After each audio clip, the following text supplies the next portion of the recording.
In this video I turned myself into a Jedi using Blender, so let's get started. The idea was that I fight two stormtroopers, pulling one to me, slicing him up and then throwing my lightsaber at the second one. Then the Mandos would be landing at the side, all in one take. I did a test shoot in my garden to see if it could work how I imagined it. Then I picked up some clothes to look more like Cal Kestis. While filming I used this red carpet to have a reference for where to throw the lightsaber at. Back at home I tracked the footage, which didn't work right, so I used the unsharp mask effect to create more contrast.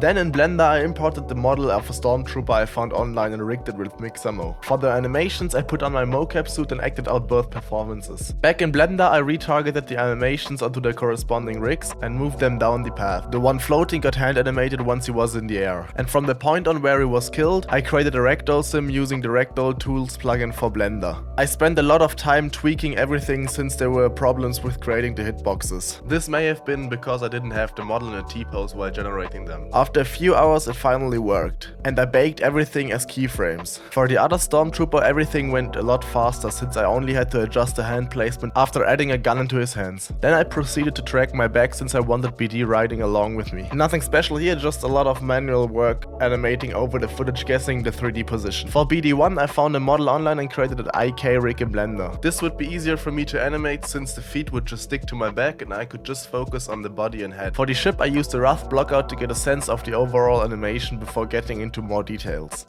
It's always important to have good reference, so I use clips from the game to know how to animate the landing gear.